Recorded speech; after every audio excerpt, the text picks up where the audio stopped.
Don't give me, they're just living their truth. Let God be true and every man a liar. In other words, if it doesn't come from this book, it's not true. COVID vaccines are dividing family members just in time for Thanksgiving. And rock and roll deviants have become heroes of the unconstitutional vaccine mandates. Plus, the ruling class gathered in Glasgow, Scotland to formulate plans to acquire more power and disrupt more of your life. Our government loves to scare us to death, but then distracts us with free money. Lots and lots to discuss. This is your favorite night of the week, The Deep End on Tim Hatch Live.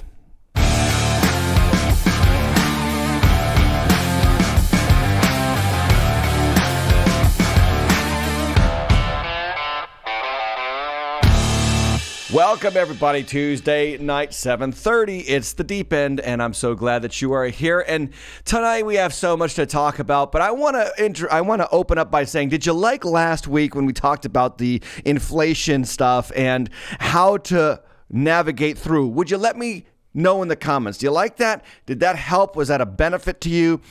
Did you share it with someone? Because if not, I'd love it if you would share the content with someone that you know and care about. Because here's the deal. Next week, I want to do something for you again on the financial side of things. I'm a big believer in that the scriptures teach us a lot about how to handle money. In fact, most of Jesus' teaching, over 50% of Jesus' teaching, was about money and possessions because he knew they would have a stranglehold on our hearts. And as a pastor, I have a heart for that in the heart of God, in the lives of God's people. So next week, I want to do something on retirement with one of my good friends and one of my elders from my church, Doug White, who is a retirement investment specialist.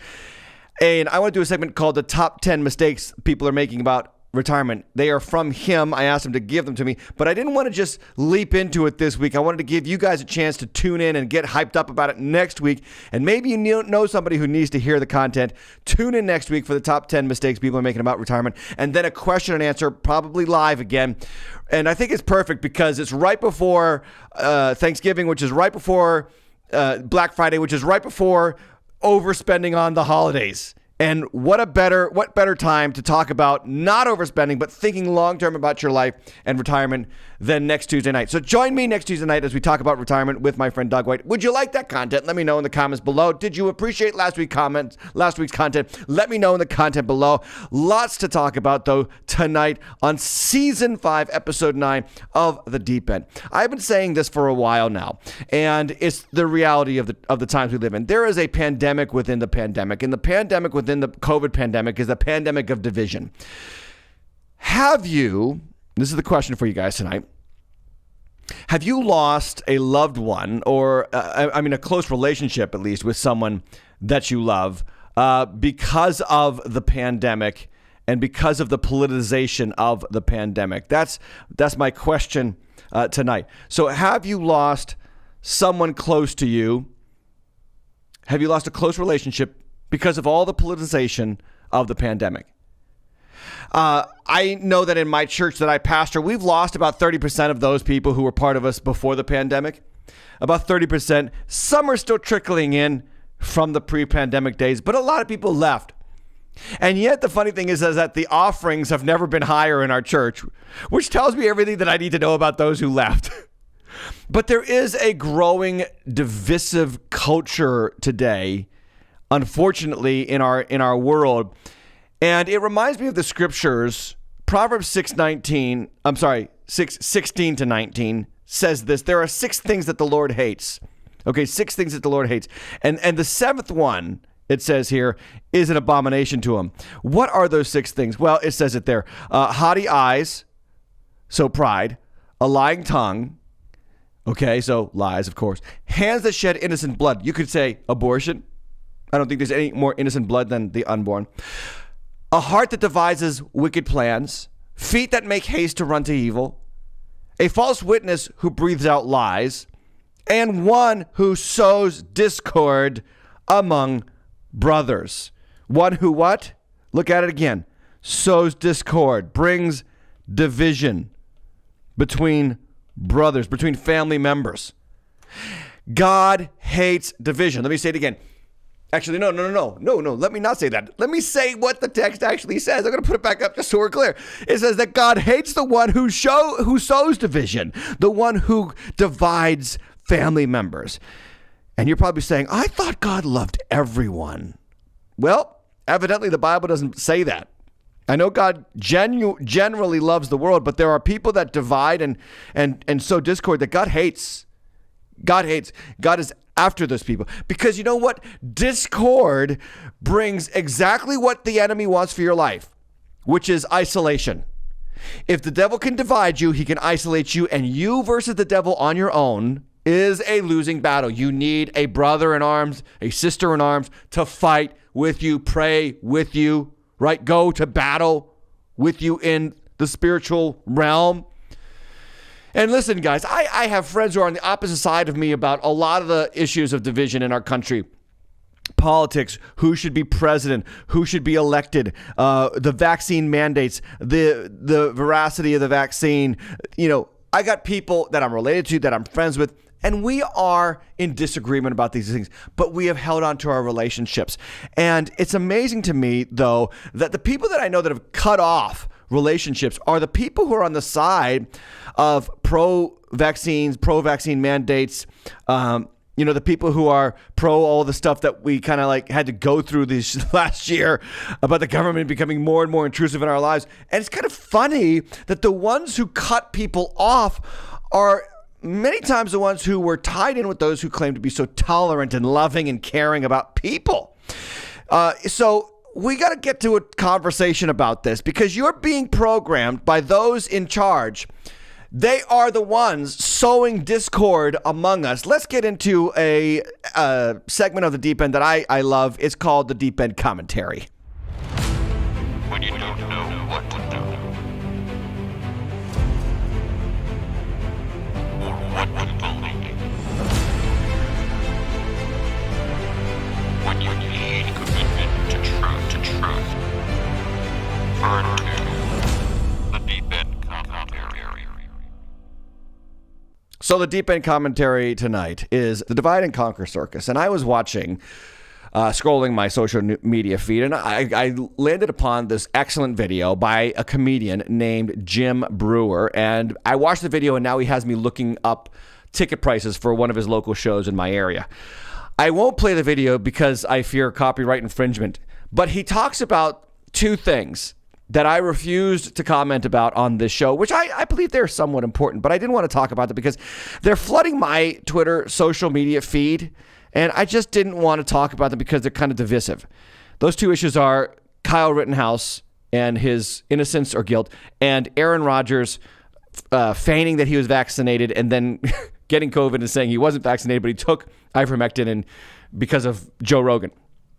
So these two issues flooded my social media, still are flooding my social media feed, and I didn't want to talk about them. And Jim does a fantastic job here in this video. Look it up. This is from BitChute, but I'm sure it's on YouTube. I'm sure it's on Twitter. You can check it out. And he goes off on those two issues and calls them exactly what they are. They are the circus meant to distract us while the government continually does things that will ultimately probably hurt us, at least limit our freedoms. You know, it really is. There's a spirit of the age, guys, at work that is trying to divide father from mother, sister from brother, friend from friend. And you got to be on your guard about this. And here's my admonition to you. Watch out what you feel the need to opine on, and pay attention to the things that matter for you and your family. Like we talked about last week, inflation, that matters for you and your family. We've got to talk about that. But Kyle Rittenhouse's guilt or innocence, whether he's guilty or innocent in the jury's opinion, is not going to really affect your life that much. Same thing with Aaron Rodgers, not going to affect your life that much. And so Jim Brewer closes out that video by saying this wonderful line. He says, "Turn the circus off, or at least know you're watching one." Turn the circus off, or at least know you're watching one. So good. Because the divisive issues of art, not everything has to be something that we opine. Even on the deep end, I could talk about all these things. We don't want to talk about everything. I want to talk about things that matter. And I want to talk about things that matter that actually apply to your faith, right? So here's an example. A recent report out of onepoll.us took a survey of 2,000 Americans and found out that nearly 2/3 of vaccinated Americans are planning to ban unvaccinated family members from their holiday gatherings this year.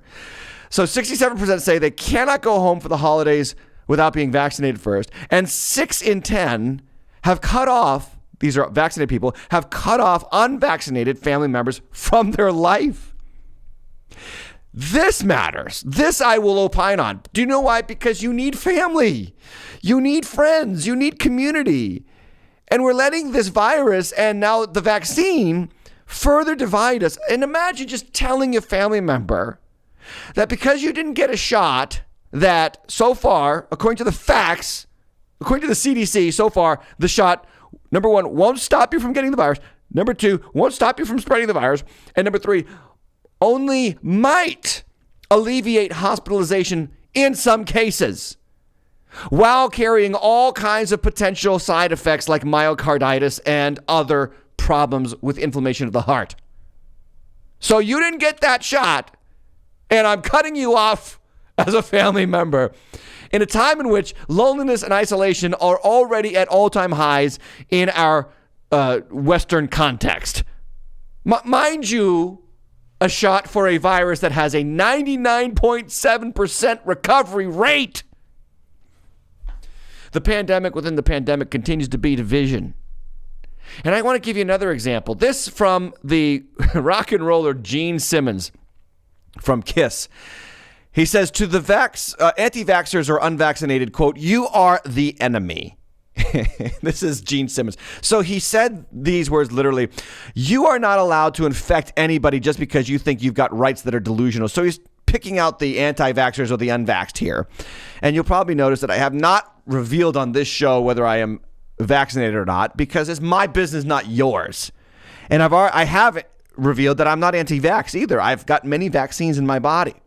I'm pro-vaccine. I think that we should work toward vaccines, and I'm good with the government coming up and the pharmaceutical companies coming up with a vaccine for COVID. I think this is good. I'd like it to work a lot better and not have so many side effects, to be honest with you. But I would also like it not to be mandated by our federal government when it is at this point, 7 months, 8 months, 11 months old. So this is kind of rich coming from Gene Simmons. You're the enemy if you're an anti-vaxxer or unvaccinated, because you don't have the right to infect anybody just because you think that you got freedom. You're delusional. This comes from a sexual deviant who bragged about having fornicated with over 5,000 women and says he has the Polaroid pictures to prove it. Ladies and gentlemen, sex outside of marriage with multiple partners is a minefield for STDs and other potential side effects, most notably children born out of wedlock, that who knows what happened to them, whether they were aborted or raised without a father. Probably how many women committed adultery with him and he with them. I wonder how many of these women are walking around with the side effects of his sexual proclivities. And here he is lecturing us about being delusional with our freedoms. This is why I refuse to listen to the people who want to lecture the anti-vaxxers or the vax doubters about their rights, because many times it comes from the people who exploit their rights in the realm of abortion and sexual deviancy and other forms of outrageous behavior. This is also pointing to another reality of our world, which is you're going to have enemies, dear Christian, in this world. Can you just make sure that you've got the right ones? Like, I just had this thought when I heard Gene Simmons say, the first thing I did, and I actually tweeted out, it's important in life to have the right enemies. You know what I'm saying? In the words of Winston Churchill, you have enemies? Good. That means you stood up for something sometime in your life. Yeah, exactly.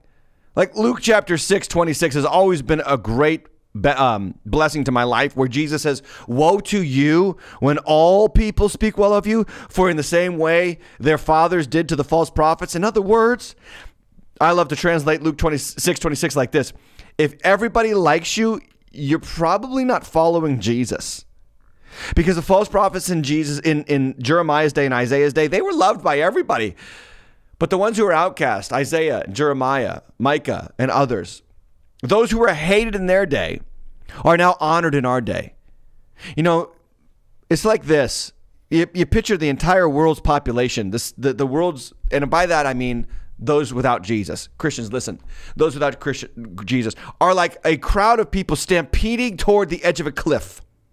And to run the other way, as you run opposite them, they may call you and may say you look insane.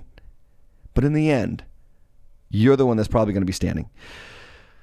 My point is that when we look to rock and roll deviants, sexual deviants, because there's rock and roll's cool, but the sexual deviants who brag about sex with 5,000 partners, and these are now heralded as the ambassadors of truth and normalcy, it's the circus. And I'm here to call it for what it is. And on the Deep End Commentary, I'm also here to give you pastoral guidance on these issues. And I want to say something that might shock you about the divisive nature of our world. Here's the cold, hard truth about division. Are you ready? Because division is actually godly. Yep. Human division is actually God's idea. It's just, what are we dividing about? So let me say this. God is the only one who righteously divides humanity. God is the only one who righteously divides humanity. Jesus said this very famously in Matthew chapter 10, verse 34. He said, "Do not think that I've come to bring peace to the earth. I have not come to bring peace. I've come to bring a sword. I've come to set a man against his father, a daughter against her mother, a daughter-in-law against her mother-in-law. A person's enemies will be the members of his own house. Whoever loves his father, mother more than me, not worthy of me. Son and daughter more than me, not worthy of me. And whoever does not take up his cross and follow me is not worthy of me. Whoever finds his life will lose it. And whoever loses his life for my sake will find it." There is such a thing as godly division. That is, that in a world that is completely against God, when we choose to follow him and choose the Lord Jesus to be our Lord and Savior, not that we choose him, he chooses us, there is going to be a division in our lives from friends and family members, because when we are saved by him, we are no longer members of this culture. We are members of the eternal family of God. God is the only one who righteously divides humanity. I share you another verse. Matthew 25:31, there's going to be a great division at the end of the time. It says, "When the Son of Man comes in his glory, and all the angels with him, when he sits on his glorious throne, before him will be gathered all the nations, and he will separate people one from another." Separation. As a shepherd separates the sheep from the goats, right? And it says, "And he will place the sheep on his right, but the goats on his left. And he will say to those on his right, 'Come, you are blessed, who are blessed by my Father, inherit the kingdom prepared for you from the foundation of the world.'" And the passage goes on about the sheep are the ones who cared for the poor and the sick and the indigent and the imprisoned and fed the hungry and clothed the naked. And they're going to say, "When did we ever do that?" He goes, "Whatever you did that to the least of these, you did that to me." In other words, the people who are members of the righteous kingdom of God are the ones who put their faith into action and serve those who need it. That's the division that God's going to bring about upon the face of the earth and upon the human race. I think about this. It's time to ignore the circus divisive policies and dig deeper into the scriptures about the truth that God's revealed in Jesus. Mind you, Christian, there will be division in your life because of the cause of Christ. Just make sure it's not on the silly, divisive circus act of our political ideologies, and it is on the gospel of Jesus Christ. Which reminds me to tell you about the deep dive tomorrow, which is happening every Wednesday night, and a lot of people are loving it. We're going through the book of Romans, and this week in the book of Romans chapter 5, we talk about how to find the peace that this world cannot offer you. Now, I'm sure you think, "Oh my gosh, it's already highlighting tomorrow's episode. The episode must be over." No, Fred, it's just getting started. Let's go to Deep End News. Deep End News. News and views that don't make us news.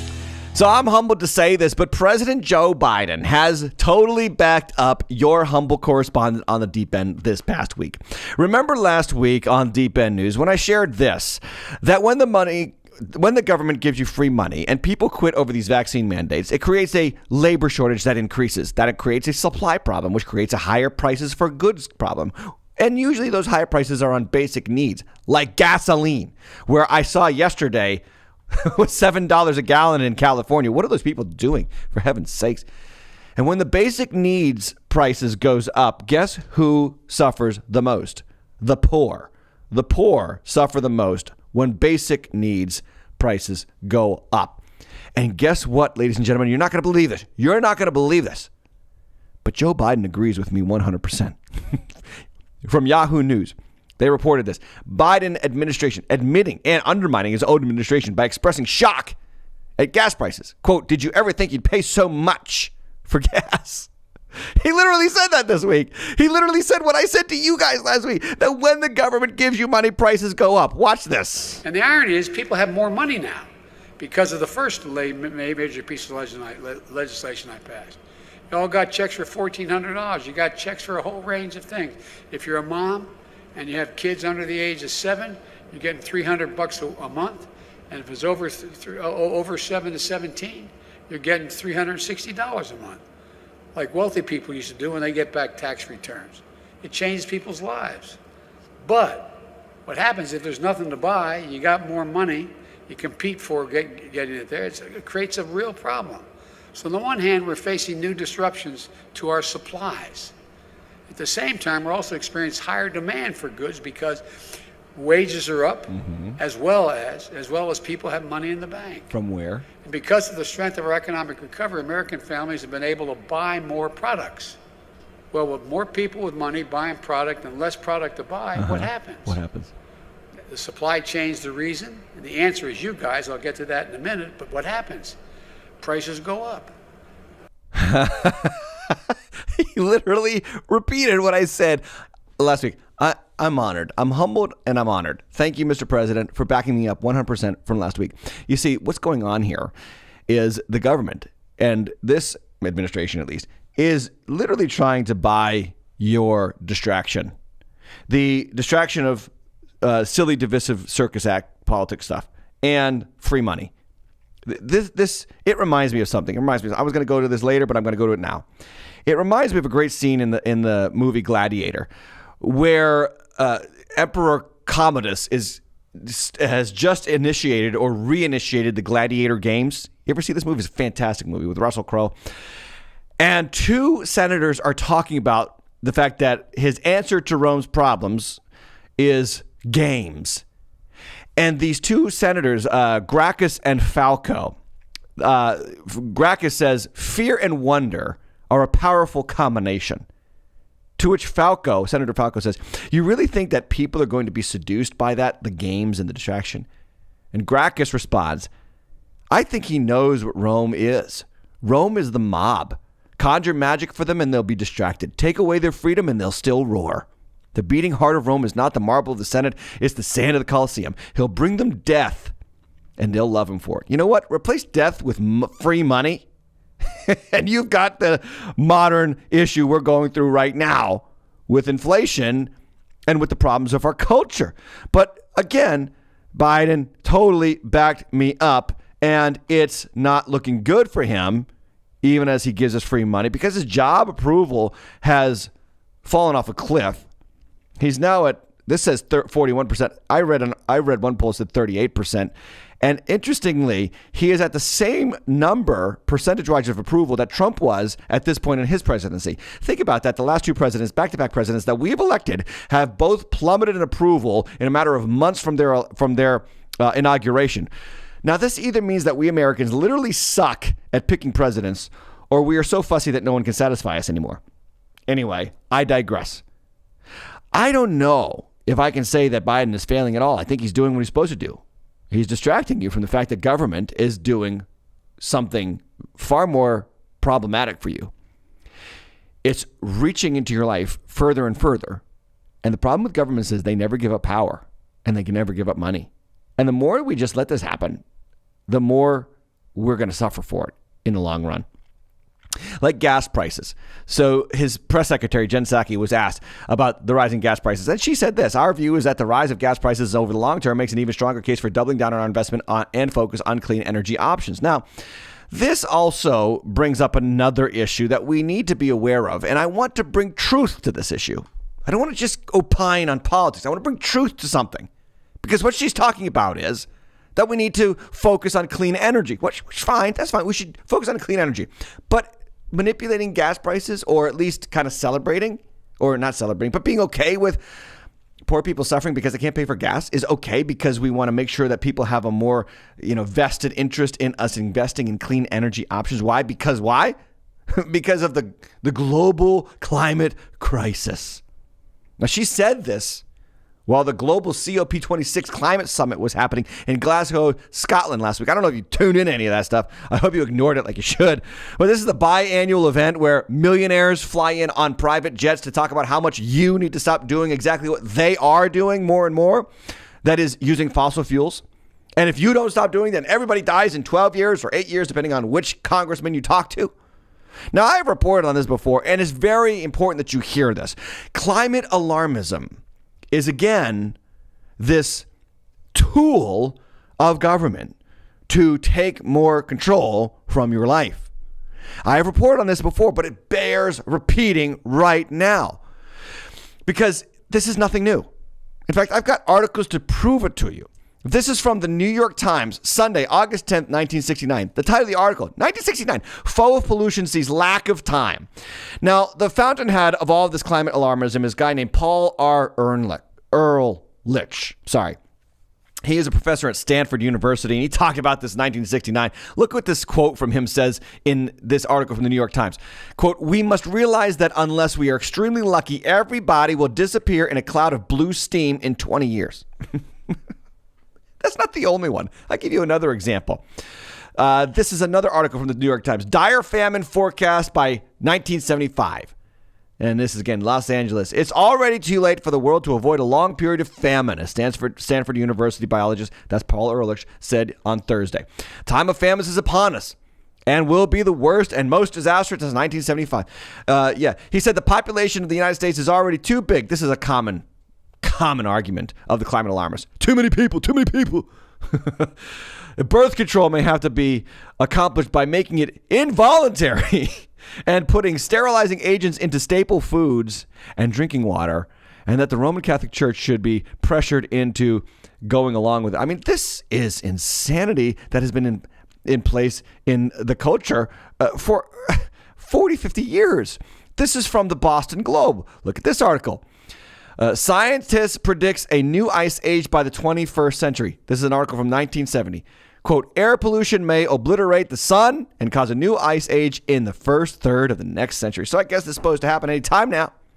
The article goes on. The demands for cooling water will boil dry the entire flow of the rivers and streams on the continental United States. This is nothing new. Climate alarmism. From 1970, 1971. Quote, title of the article, U.S. scientist sees new ice age coming. So it's supposed to get cooler, but it's actually getting warmer. They just go back and forth. This is from The Independent in 2004. Why Antarctica will soon be the only place to live. Literally. Okay. And this is from The Guardian in 2013. Ice-free Arctic in 2 years heralds methane catastrophe - scientist explains. I mean, this is nothing new. Climate alarmism. And, they've been doing this for 50, 60 years, and we've only got so much time left. And mind you, none of their predictions have come true. None of them. Like, this is why you've got to fact check the fact checkers, because the circus is there to distract you from the fact that they aren't giving you the facts. So Biden was at the COP26 climate summit last week, and he said these words: climate change is the existential threat of our time. He said climate change is ravaging the world, and then he closed his speech by saying, God save the planet.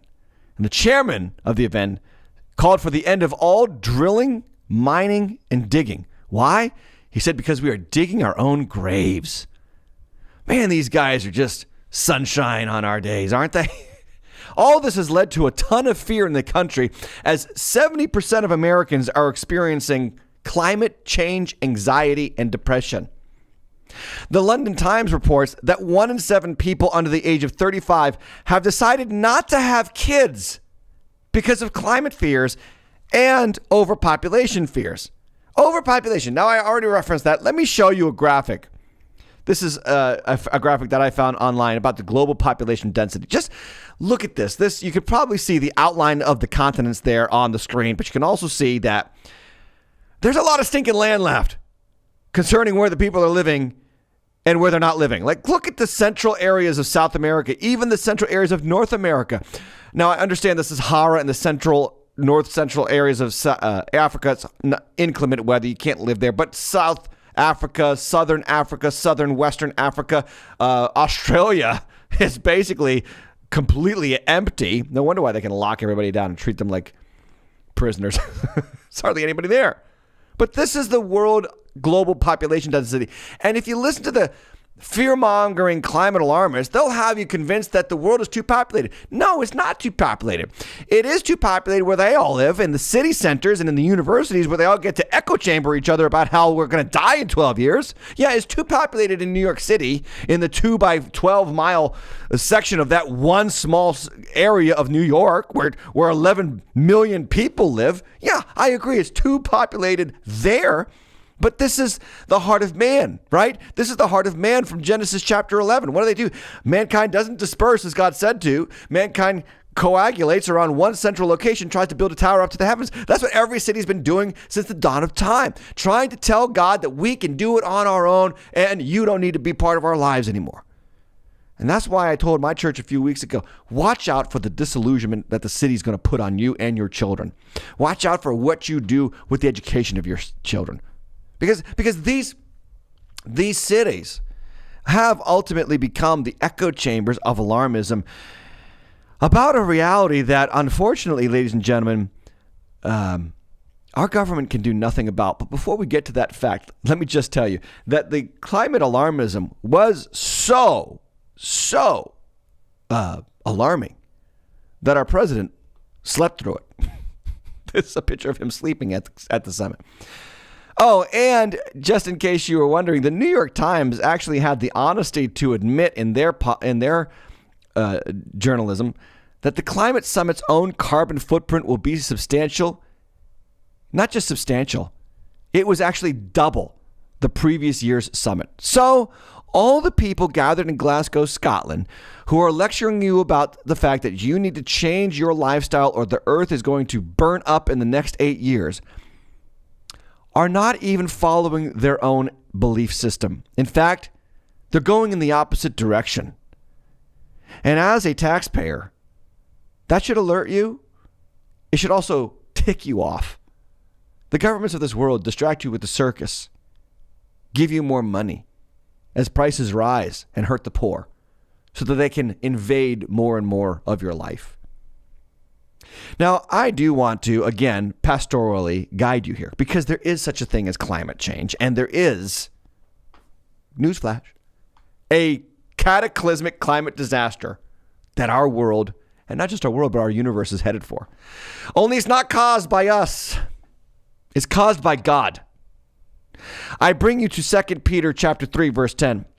The day of the Lord will come like a thief.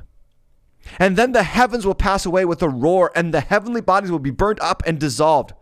And the earth and the works that are done in it will be exposed. Since all these things are thus to be dissolved, what sort of people ought you to be in lives of holiness and godliness, waiting for and hastening the coming of the day of God, because of which the heavens will be what? Set on fire and dissolved. And the heavenly bodies, that's the solar system, the planets, and the heavenly bodies will melt as they burn. But according to his promise, we are waiting for the new heavens and the new earth in which righteousness, and guess what? In which truth dwells. Ladies and gentlemen, I bring you the scriptures to bear witness to the reality that perhaps the climate is going to fluctuate drastically before the time of Jesus' return. And maybe some of the science is right. But it's just pointing to what Peter talked about 2,000 years ago. That this is going to happen. God already put this on the calendar. And so because it's already there, what kind of people should you be? Notice he doesn't say fearful and trusting in the government. No, he says what? Holy, godly. It's time for the church to disconnect from the alarmists of our age and reconnect with the one thing that you should be alarmed about. That is the judgment of God. The judgment that is coming upon the church first and then the world later. And I mean by the church is that God is going to cleanse and purify his church more and more as the day approaches. In fact, Jesus said that in Matthew 24. As the increase in lawlessness abounds, the love of many will grow cold. In other words, there's going to be a great sifting of the church the closer we get to Jesus' return. I've seen that during COVID. I've seen that during these last 20 months. And this climate alarmism stuff, this is also going to divide the church.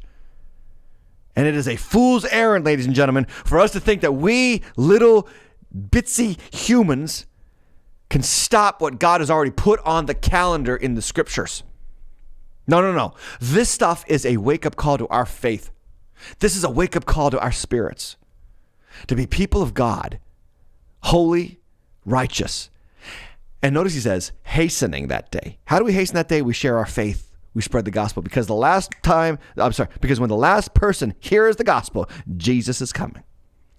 2 Peter 3 continues, verse 14, saying, therefore, beloved, since you are waiting for these things, be diligent to be found by him without a spot or blemish and at peace. In other words, for the Christian with faith in the calendar that God has established, there is no fear. Why? Because God is sovereign. God is sovereign. I'm sorry if I spelled that wrong, but he's sovereign. You can have peace. And I want to tell you how to get it. You know how you get it? Here's how you get it. You go to the Deep Dive Bible Study tomorrow night with me because guess where we are headed? We are headed to Romans chapter 5. And Romans chapter 5 says that we have peace with God. And that's the peace that you need that surpasses any other peace in this world. The formula is simple. If you got peace with God, you can have peace anywhere else. So tune in tomorrow night, 7:30 p.m. Hey, if you've liked this content, like the video. And if you like the content, subscribe. Give the beard some love. And also, click the notification bell right below me so that you can get notified on your smart device whenever the deep end goes live, whenever the deep dive goes live, and whenever 10 Questions with Tim goes live. It is an absolute honor to have had you guys here tonight on the deep end. Make sure that you are always at youtube.com/TimHatchLive. Make sure that you are liking and following our social media channels. They're always at or /Tim Hatch Live. And if you would be so willing to support the channel and check us out over on Rumble so that when I discuss the fact that climate change is God's idea and YouTube decides to censor me and, deplatform me, that we already have a platform up and running. So support the channel if you can through the Cash App or through timhatchlive.com/support. And I thank you for being here, and I look forward to seeing you next time I look forward to seeing you tomorrow night on the Deep Dive. God bless you guys.